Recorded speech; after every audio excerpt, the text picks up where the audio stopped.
YouTube, how are we? We are in for legs. We're finally able to get some leg day content because I can train legs pretty much properly now. So you would have seen some very lackluster mobility there.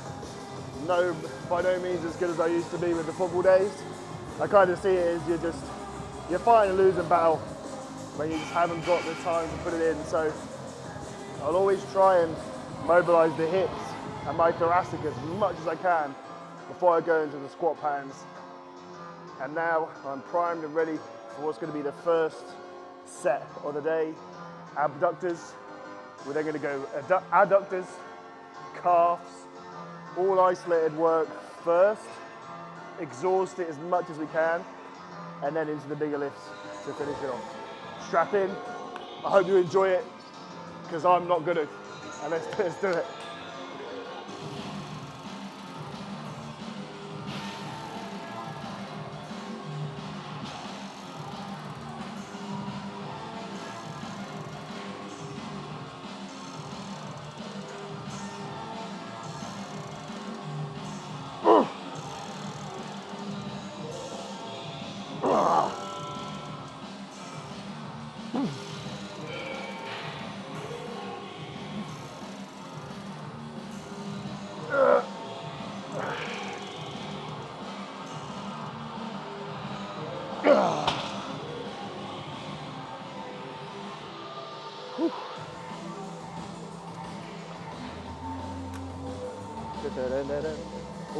Always make sure it gets off to a good start.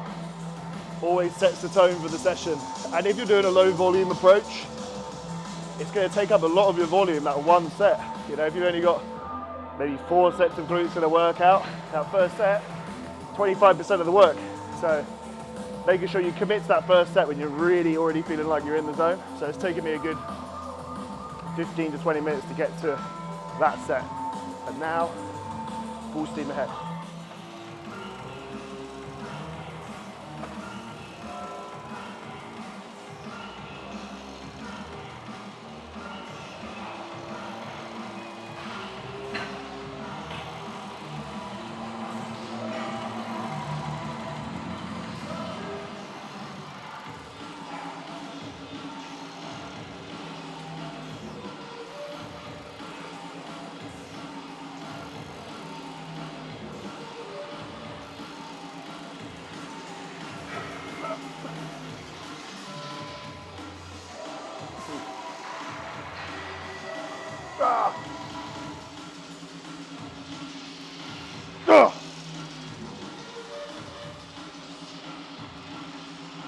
Oh yeah.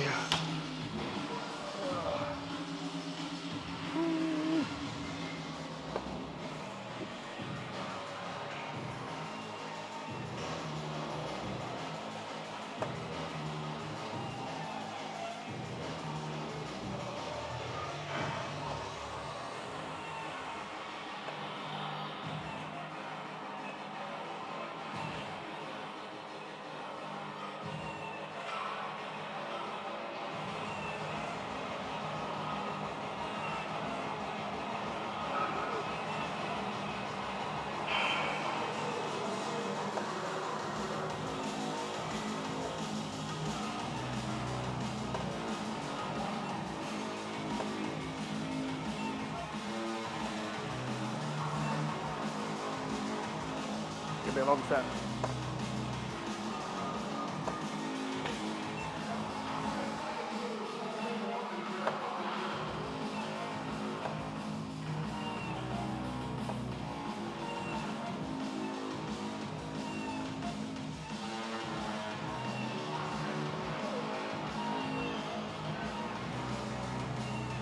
Oh, here we go.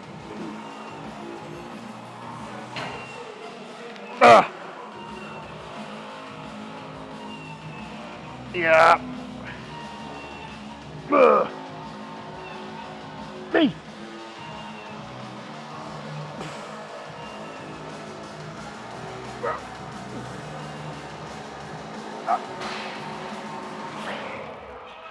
Oh. Oh. Oh, so many. One thing I noticed with Team Blackmore clients, they all have the same problem. They all develop those adductors. And I can see why there is many plates on the floor. We need a gym pin next time we're here. Oh.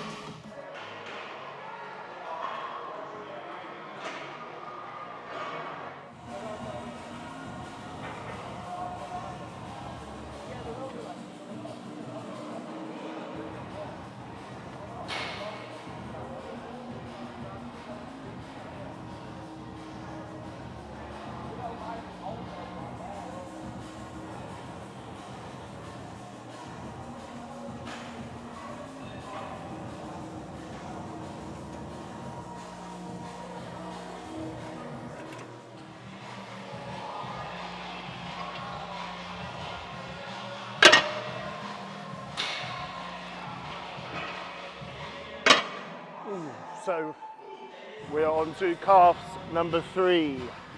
I really recommend hitting calves at the start of your session because most people watching this probably wish to have bigger calves, but do it right at the end of a massive leg day where you're physically done, you're mentally done, so you're probably not putting in as much quality, maybe lose focus around the logbook as well. By putting them first, it's not going to have a massive knock-on effect of the rest of your session. But what you are going to do is prioritize probably the body part that you want to see grow the most. You're going to be freshest, mentally and physically. Better opportunity to progress load over time.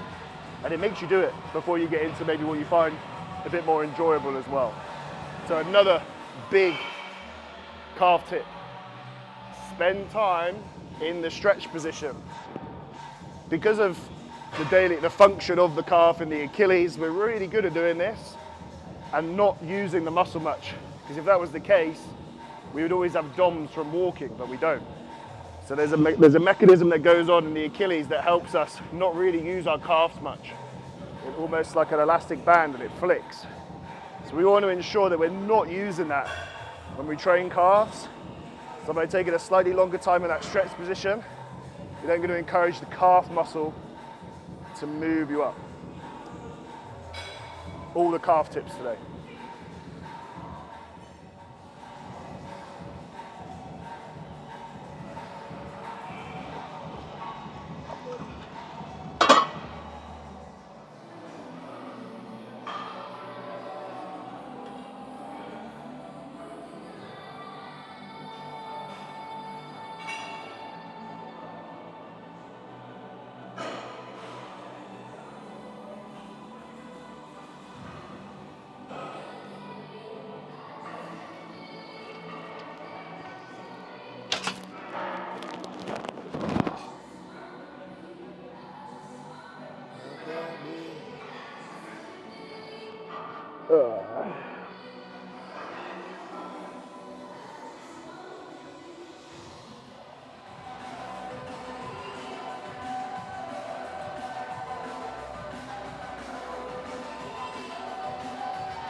So we are on to the hamstring curl.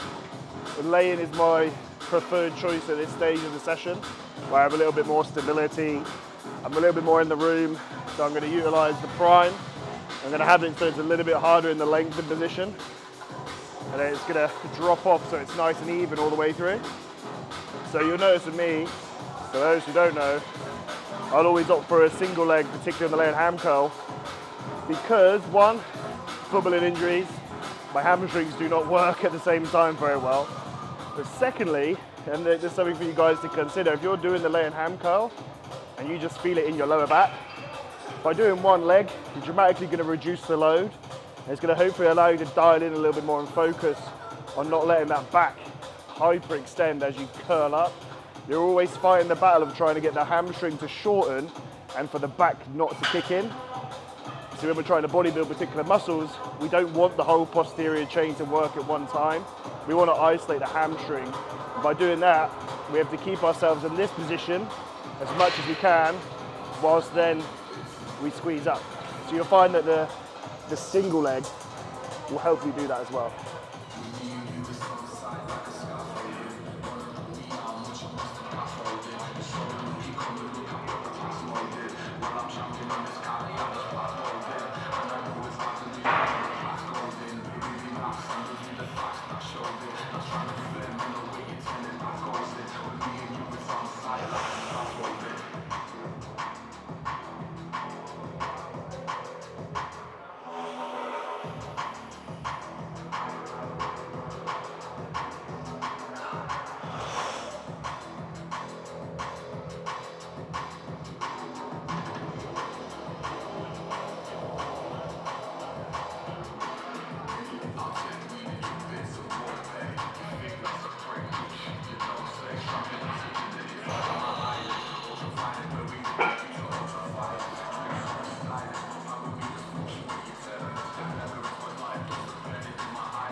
Dribbling everywhere.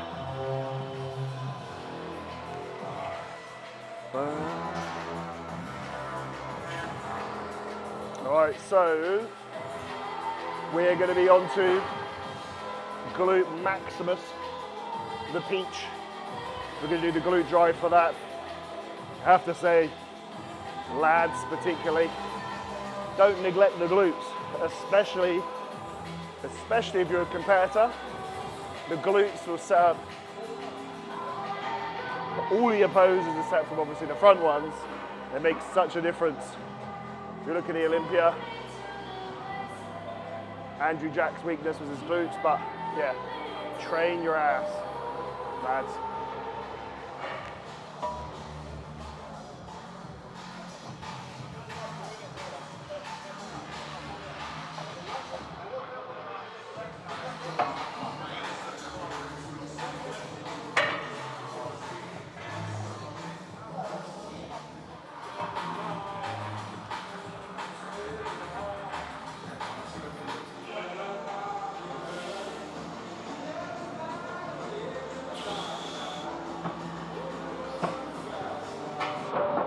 Make sure I don't kill myself on that. There we go.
Whoa.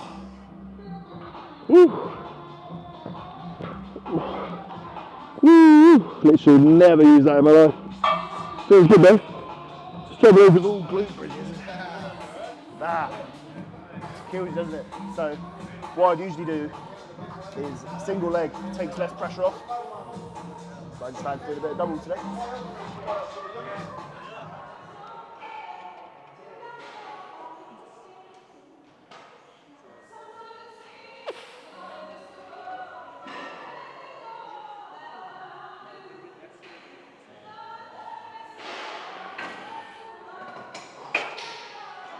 do in a minute. That'll do in a minute.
Ah. Hey. Ah. Ah. Ah. Keep dribbling today. Oh, there's nothing worse than that, is there?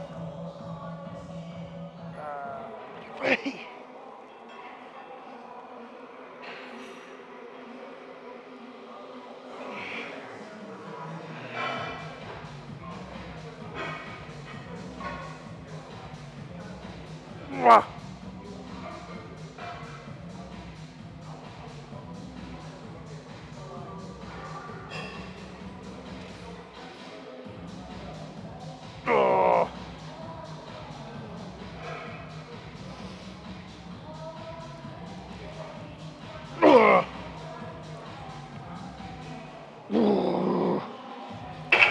Ah. Oh. Oh. Oh.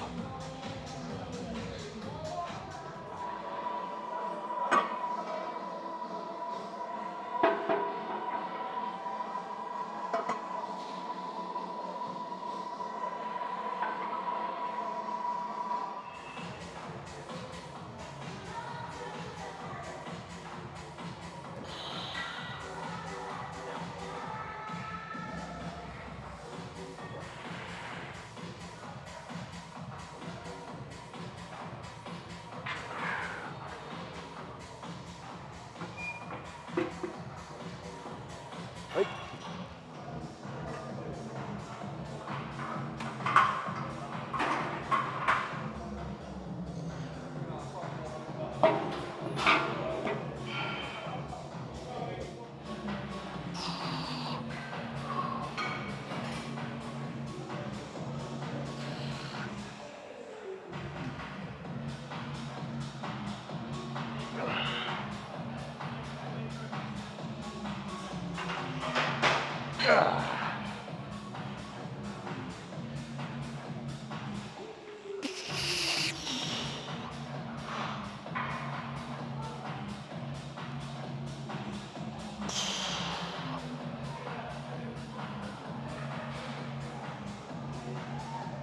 Up. Oh. Oh.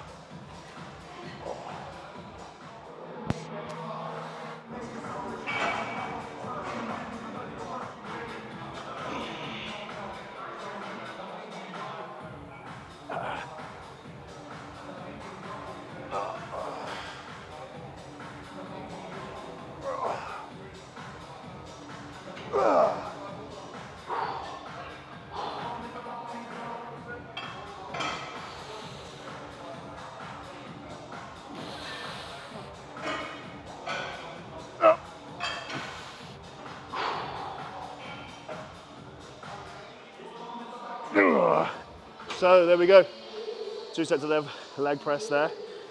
Now the tempting thing when you're on like the leg press is, as you would have seen in that second set, I tried to keep to my standard tempo.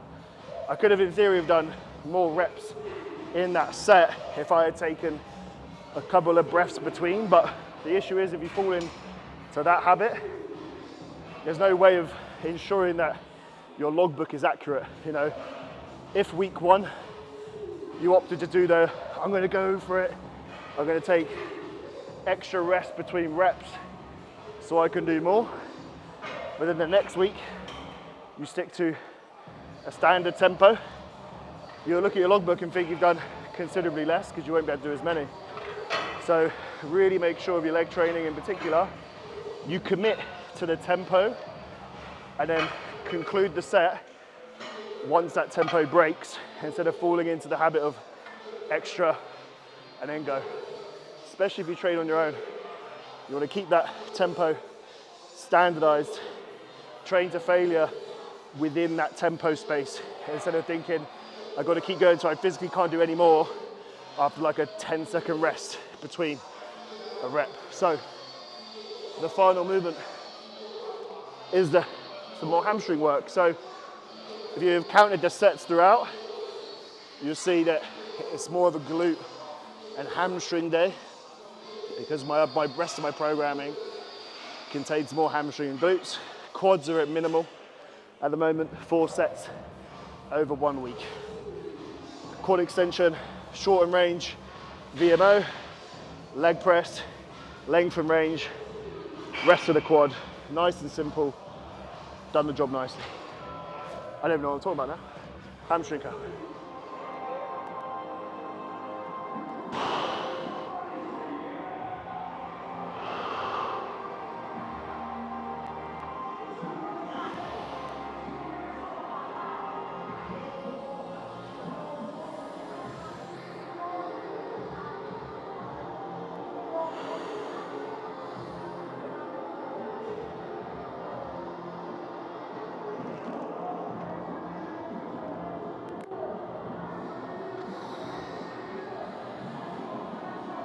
Ah!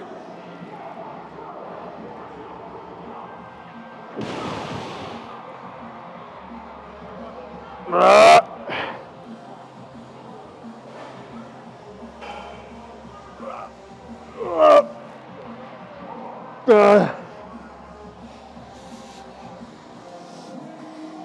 Oh.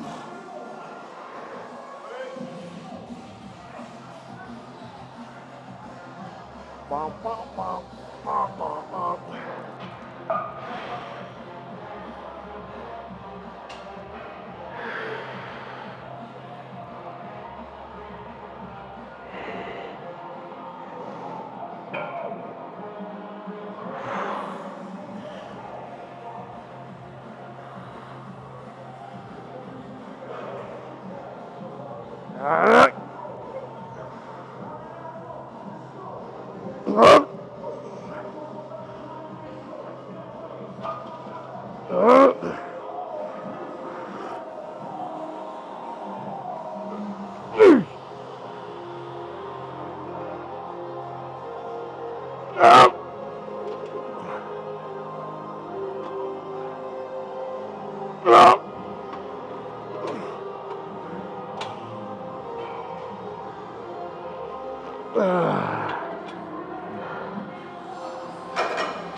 Ah.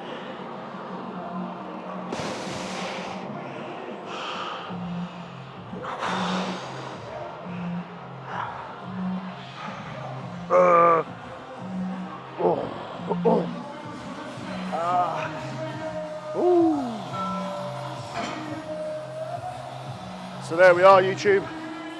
We made it to the end. Finished up there with standing ham curl because the seating was taken, which is all good. Bit of a treat to be able to use all the kit here as always. So we will leave it at that for today. I hope you enjoyed it. I hope it gave you some pre-leg day motivation. Any likes or comments helps this little channel grow, and it's massively appreciated. But for now, I will see you in the next one. Thank you.